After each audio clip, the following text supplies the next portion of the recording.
How many will you find? This one is for work. This one is for school. This one is my wasita. You have wasita here in Kuwait? Big wow? Like us, mashallah. Welcome to the Gulf region. We have big wow. If I want to have a booking to an airline, I have to have wasita. If I have to want something to be much quicker and faster in government relations, I have to have wasita. So all of my contacts are like this. This man sells sheep, so I can buy them for sacrifice, udhiyah, in Hajj. He sells them sheep. This guy has this guy has that. Who among my contact list who gets me closer to Allah? Very few. So then I have a problem. Now, a stranger in Islam is divided into two types. A stranger who is righteous and pious on his own. So he prays, he fasts, he abides by the sunnah, but he does not communicate this to others. And when the punishment and wrath of Allah falls upon a nation, he will be included with them. The second type is the best of all. And this is the saved type. And those are who are pious and righteous, but they also contribute to the community by enforcing and enjoying virtue and good and preventing evil and vice. This is your responsibility as a Muslim. When the wrath of Allah comes, you will be saved.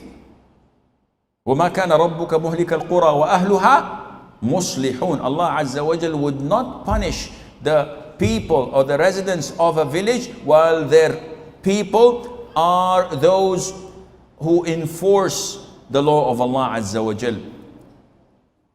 Zainab bin Jahsh, may Allah be pleased with her, said that the Prophet ﷺ entered my house one day terrified.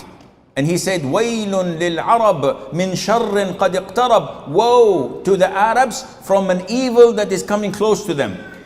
From the dam of Ya'juj and Ma'juj, it had been opened this much. So Zainab asked, O Prophet of Allah, can destruction befall upon us while there are good ones, there are righteous people among us? The Prophet said, yes, this is possible. When evil spreads and is overwhelming. Why? Because these righteous people are not saying the word of truth. They're not changing. They're seeing evil in front of them and they pass by and say, Astaghfirullah, la hawla. Ya akhi, talk. What you're doing is wrong, akhi. Why don't you come and pray with us? Akhi, you cannot chit-chat with this woman. Akhi, you cannot drink in the daytime of Ramadan. Nobody speaks. The music is playing everywhere. What can we do? You can do a lot, but you have to take the step forward so that Allah Azza wa Jal would not punish you for that. And there is a form of ghurbah that is shared by Muslims and non-Muslims alike. And this is when they leave their country. So you have the ghurbah of the nations. So any expat, whether Muslim or non-Muslim, when he leaves his country, he's a gharib, he's a stranger. But this has nothing to do with the religion. Now, having said that, and I've taken so much of your time, there are things that we have to be careful about when we speak about ghurbah. By now, you should feel that you're a stranger. Does anyone feel that he's a stranger now? Raise your hands, please. Okay, and the rest are all residents, huh? Kuwaitis. You're all strangers. What is this?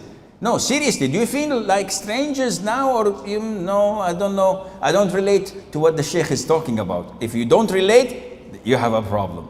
If you relate, then you're on the right track, inshallah. Now, there are things that you have to be careful when we talk about ghurbah. First of all, your ghurbah should be looked at and analyzed through the Quran and Sunnah. Because the people of innovation, they feel ghurbah among the people of Sunnah, right? So if you have a cult that does not follow the Quran and Sunnah living among us, how would he feel? He would feel as a stranger. So he should not come to the hadith of Abu Huraira, which we recited, Bada al-Islamu ghareeb, and says, Alhamdulillah, then Tuba is for me. What is Tuba, by the way? Tuba is a metaphor for glad tidings. And those scholars who say otherwise, they say, no, it's not a metaphor.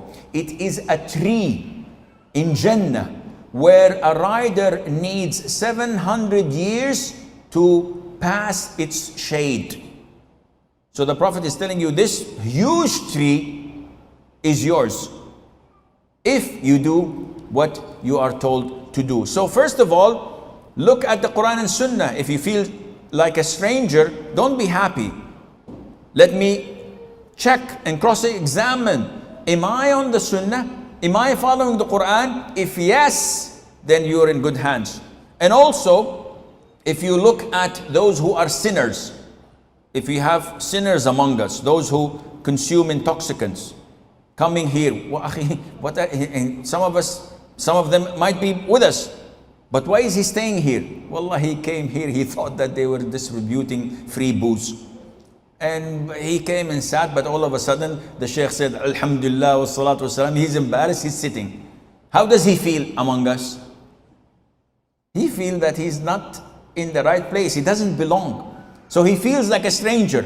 So he hears this lecture on strangers. He says, that's interesting. I feel like a stranger. Yeah, but in the wrong sense. You're not part of the strangers that will have tuba. Ah, what a shame. Can I leave? Yeah, go ahead.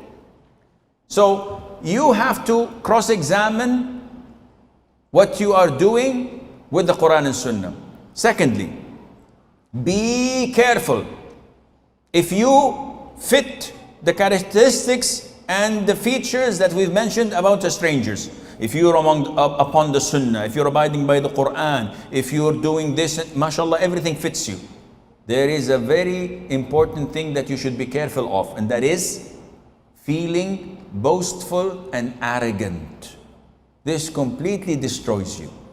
Once you feel that you are on the right track, shaitan comes to you and says, I am better than the Shaykh. The Shaykh is not practicing that much. Look at him. He has this iqal. I'm a real hardcore Salafi. I don't have this iqal he's wearing. And today he took me with sunglasses. Sunglasses? It's bid'ah. What is he doing? He's not on the way of the Salaf. Then I start to feel above everyone else just because I'm a stranger. And this is one trap of shaitan that would take you straight to hell. Scholars say maybe a good deed would put you in hell, and maybe a sin would lead you to paradise. When I do Umrah, one of my friends say, when I make Umrah and I finish Tawaf, Sa'i, I shave, now khalas, alhamdulillah, my record book is clean and white. While coming and driving from Mecca to Jeddah, I listen to music in the car. Astaghfirullah, why are you doing this? He said, Shaykh, the record is clean. I have credit. So look what the good deeds do to you. They make you boastful and arrogant. When you shave your head after Umrah, you look at everyone who has hair on his head. Well, look at this poor person. He didn't make Umrah. Look at me, man. Whoa, skinhead. Woo-hoo. And this is a big problem. So your heart is the most important thing that you should always examine. You should always feel humble. You should always feel submissive to Allah, the Almighty, because all of this is a gift from Him Azza wa Jal. And this is why you always have to ask Allah to stay steadfast. Even if you feel like a stranger, you pray to Allah to make you steadfast. As the Prophet ﷺ used to always say, Ya muqallib al-qulub, O turners of heart, turn my heart to be steadfast. Thabbit qalbi ala dinik. Make my heart steadfast, because hearts flip in a second. Wallahi, I've seen da'is, students of knowledge, friends, personal friends of mine. Now they play the guitar, watch movies and smoke. Wallahi, I have a friend of mine who was a good student of knowledge and used to give khutbas that people from all of Jeddah used to attend. his masjid because of his strong knowledge and his, mashallah, presence. Now, subhanallah, the beard is gone.